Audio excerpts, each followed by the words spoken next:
और खबर जयपुर राजधानी से बजट पर है। भजनलाल सरकार का दूसरा बजट पेश किया गया, जिसमें प्रदेश के व्यक्तिगत ढांचे को सुदृढ़ करने के लिए अहम रहेगा। आम लोगों को बड़ी राहत प्रदान होगी। इसके लिए प्रदेश अध्यक्ष मदन राठौड़ ने कहा कि जनता की भावनाओं को ध्यान में रखते हुए विकास के मिशन पर बजट दिया गया है। सुनते हैं क्या कहा प्रदेश अध्यक्ष मदन राठौड़ ने।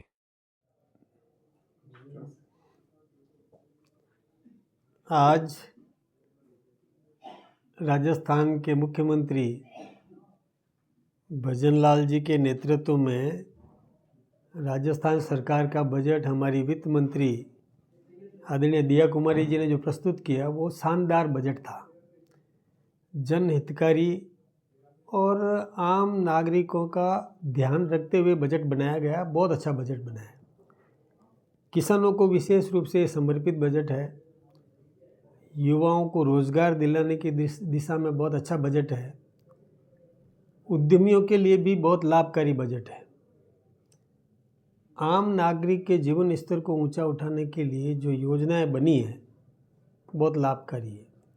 और किसानों की बात करें तो किसान सम्मान निधि में 6,000 तो केंद्र सरकार और 3,000 राजस्थान सरकार जोड़ करके 9,000 रुपया प्रति वर्ष देगी। ये किसानों के लिए लाभकारी है।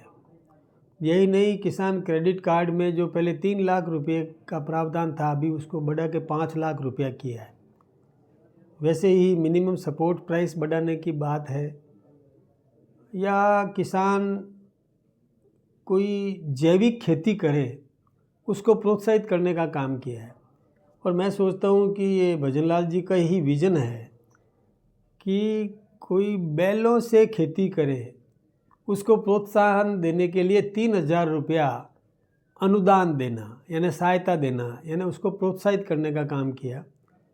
हमें मालूम है कि नंदी आज बेसहारा और गलियों में घूमता है, तो उसका उपयोग भी किसान लेने लगेगा तो ये आवारा पशुओं की समस्या भी कम होगी।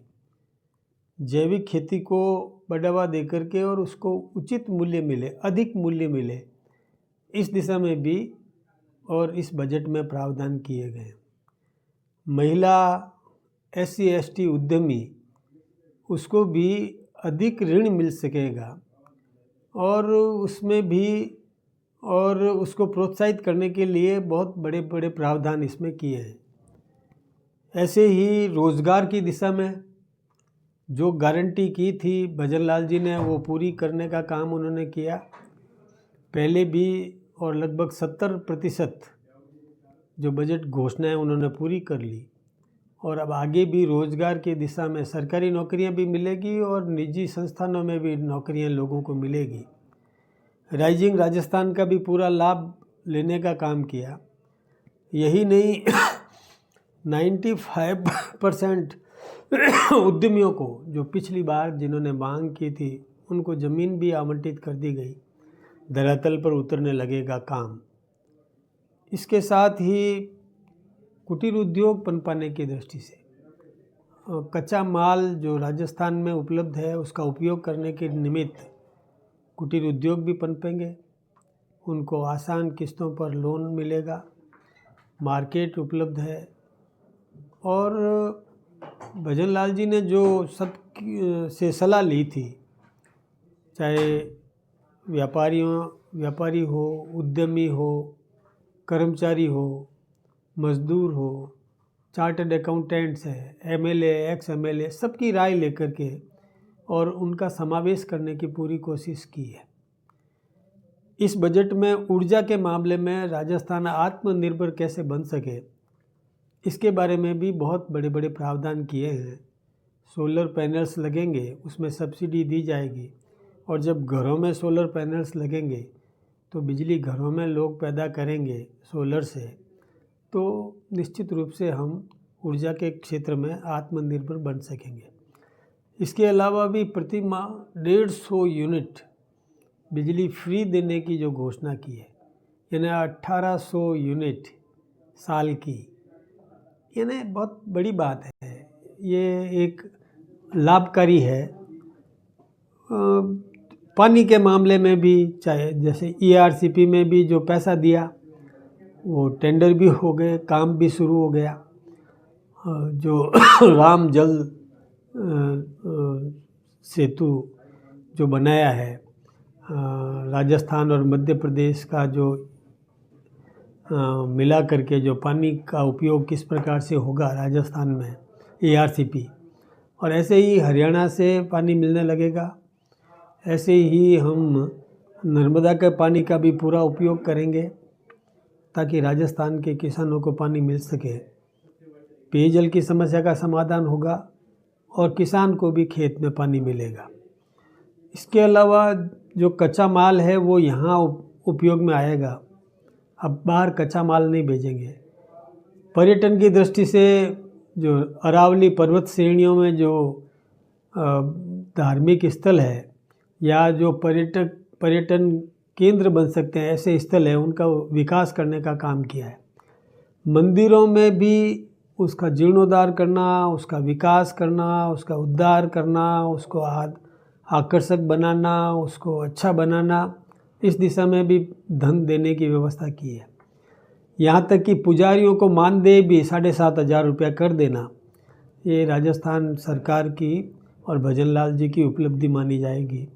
इस प्रकार का बजट देकर के चहुमुखी विकास निश्चित रूप से राजस्थान में होगा।